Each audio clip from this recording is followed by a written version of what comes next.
Bonjour à tous et bienvenue sur ce tutoriel MAIP à travers lequel vous allez apprendre à mettre en place un rapport de visualisation de données type marketing digital à partir d'un fichier de données Excel.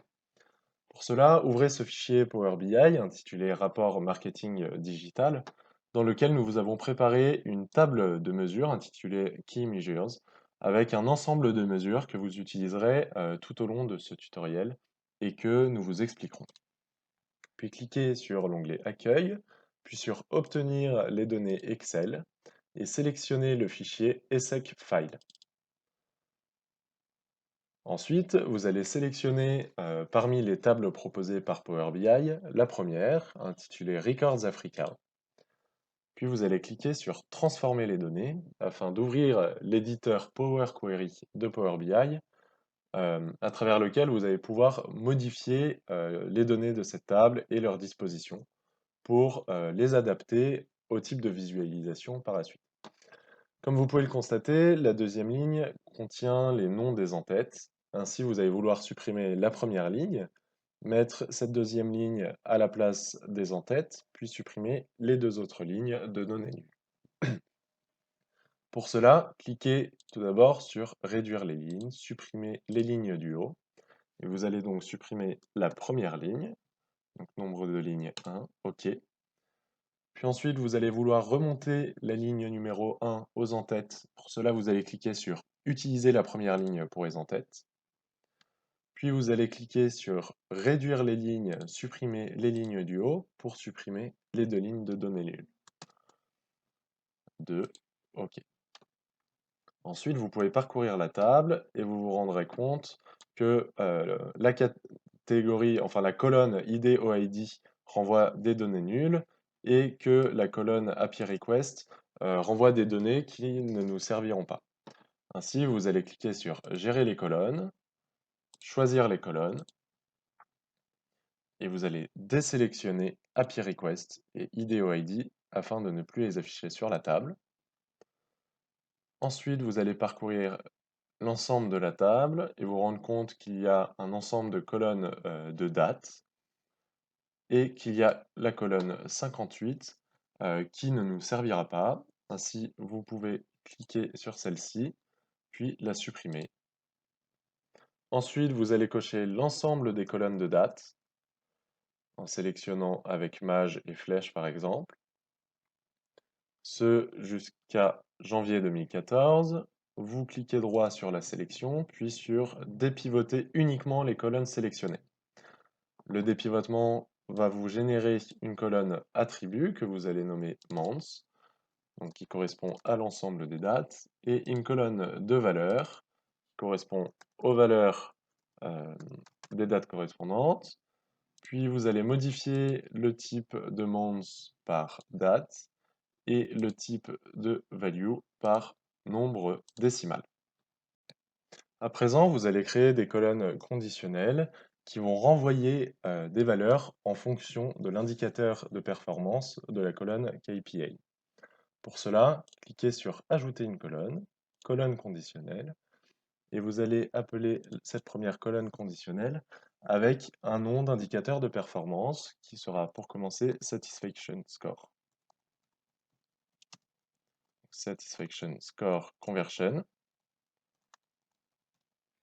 Et vous allez dire que si la colonne des indicateurs de performance contient la valeur Satisfaction Score Conversion, en majuscule puisque les données de cette colonne sont en majuscule, alors en sortie, vous allez vouloir retourner la valeur correspondante qui se trouve dans la colonne Value. Cliquez sur OK. La colonne est alors créée. Vous pouvez regarder le contenu de celle-ci en cliquant sur cette petite flèche, puis sur Charger plus, et vous voyez que parmi les données de cette colonne, on a les données 1, 2, 3 et des données nulles. Cliquez ensuite sur Annuler et non pas sur OK afin de ne pas générer d'étapes appliquées supplémentaires. Ensuite, réalisez la même chose pour un autre indicateur de performance qui est Usage Score Conversion.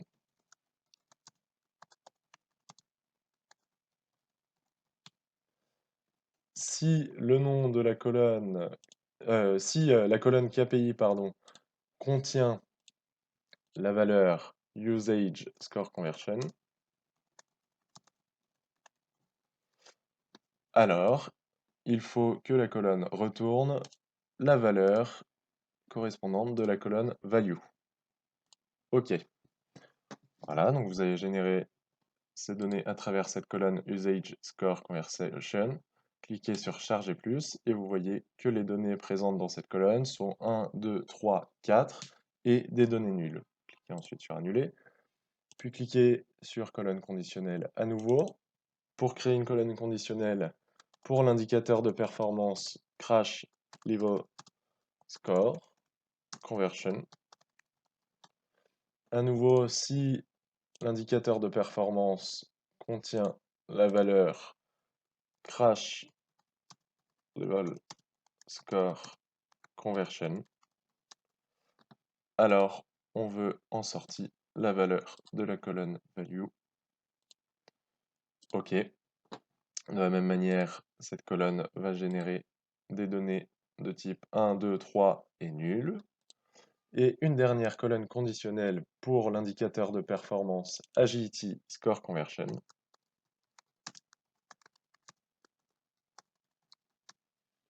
Si la colonne des indicateurs de performance contient la valeur Agility Score Conversion en majuscule, alors on retourne sa valeur au niveau de la colonne Value. OK. On vérifie, charger plus, 1, 2, 3, 4 et données de type nul. Annuler. À présent, vous allez créer des colonnes conditionnelles qui vont renvoyer des niveaux de score en fonction des valeurs de score de chaque indicateur de performance. Nous allons commencer par créer une colonne conditionnelle que nous allons intituler Satisfaction Score, donc pour l'indicateur de performance Satisfaction Score Conversion. Et vous allez dire que si la valeur de Satisfaction Score Conversion est égale à 1, alors en sortie, on veut retourner la valeur excellent en majuscule. Si Satisfaction Score Conversion est égal à 2, alors on veut retourner la valeur OK en majuscule. Si Satisfaction Score Conversion est égal à 3, alors on veut retourner warning. Et si la valeur de Satisfaction Score Conversion est égale à 4, alors on veut retourner la valeur alerte. Cliquez à présent sur OK. Vous pouvez vérifier le contenu de cette colonne, en cliquant sur Charger plus. Excellent, OK, warning. Cela signifie que Satisfaction Score Conversion ne renvoyait que les valeurs 1, 2 et 3 et non pas 4. Nous pouvons aller vérifier sur la colonne Satisfaction Score Conversion. Charger plus. C'est bien le cas. À présent, vous allez créer ces mêmes colonnes conditionnelles, mais pour les autres indicateurs de performance. Cette fois-ci, vous allez passer par l'éditeur avancé. Dans l'éditeur avancé, vous allez copier la ligne qui correspond à la création de Satisfaction Score. Pour la reconnaître, vous allez quitter l'éditeur avancé et dans les étapes appliquées, vous allez renommer la dernière étape appliquée qui correspond donc à la création de cette colonne, Satisfaction Score. Retournez donc sur l'éditeur avancé et vous pourrez retrouver plus facilement la ligne qui correspond à la création de cette colonne. Établissez un espace avec les autres lignes afin de les différencier. Puis copiez-la et collez-la pour en créer 3 autres. Vous allez les renommer directement.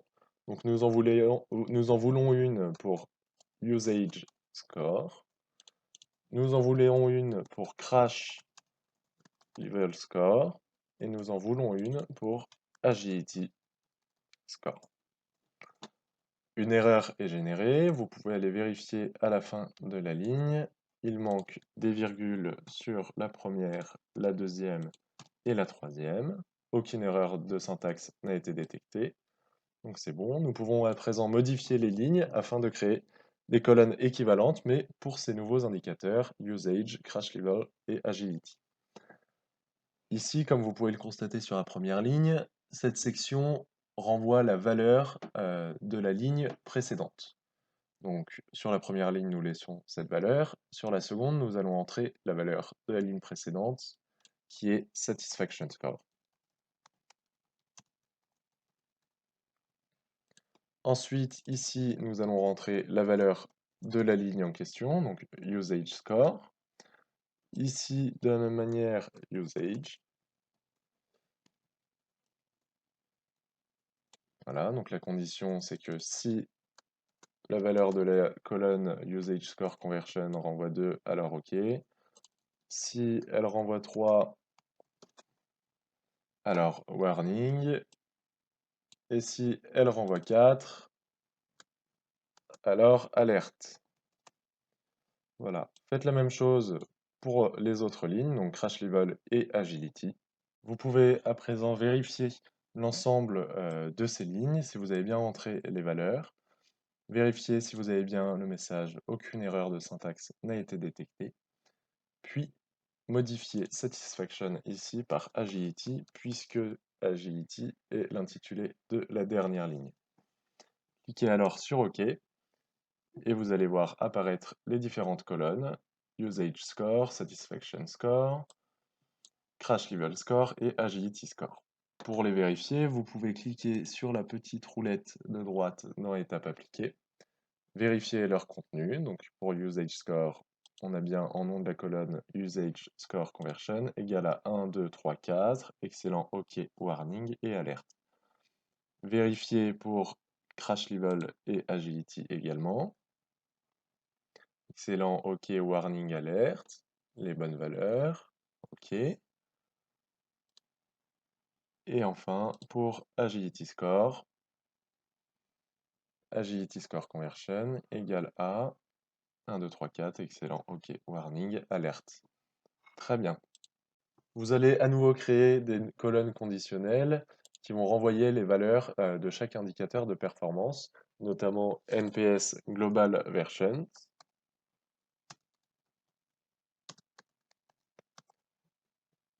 Et vous allez la paramétrer de sorte à renvoyer dans le cas où l'indicateur de performance contient NPS Global Versions, qu'il renvoie la valeur de la colonne value. OK. Vous allez alors vérifier le contenu. Vous voyez bien qu'il est cohérent. Vous pouvez quitter, créer à nouveau une colonne conditionnelle que vous allez appeler NPS Last Versions. Last version. Si l'indicateur de performance contient NPS last version, alors la colonne renverra la valeur de la colonne value à cette même ligne. Vous pouvez vérifier également le contenu. Ensuite, une colonne conditionnelle pour l'indicateur de performance monthly download.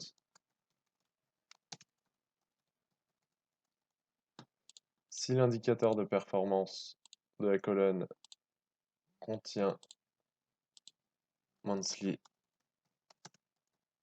downloads, alors en sortie, on renverra la valeur de value. Puis une dernière pour l'indicateur de performance, monthly active users.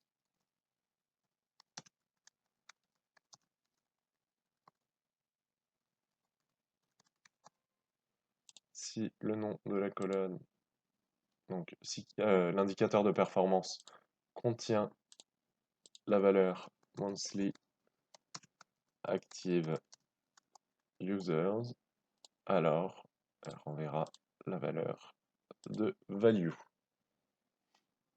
OK, vous pouvez également vérifier leur contenu. D'accord. Votre table de données est donc optimisée et contient l'ensemble des colonnes dont vous avez besoin. Vous pouvez alors cliquer sur Fermer et appliquer afin d'accéder à l'éditeur Power BI Desktop qui applique les modifications de la requête Records Africa. Une erreur est générée, vous allez cliquer sur Afficher les erreurs. Vous allez ensuite réaccéder à Power Query. Une table d'erreurs vous est générée, vous allez pouvoir parcourir les différentes données des colonnes afin de vérifier leur cohérence. Et dans Country, vous vous rendrez compte que Dateline n'est pas une donnée cohérente avec les autres données de Country. Ainsi, vous allez supprimer cette requête. Vous allez accéder à Records Africa. Vous allez parcourir. Vous voyez qu'il y a une erreur dans Value. Vous pouvez alors cliquer sur Supprimer les erreurs. Puis vous pouvez aller vérifier dans la colonne Country, Charger plus, désélectionner Dateline qui n'est donc pas une donnée cohérente avec les autres de cette colonne, puis cliquer sur OK, à nouveau sur Fermer et appliquer, et Power BI Desktop ne retourne pas d'erreur, donc la table est correcte et ne contient plus d'erreur.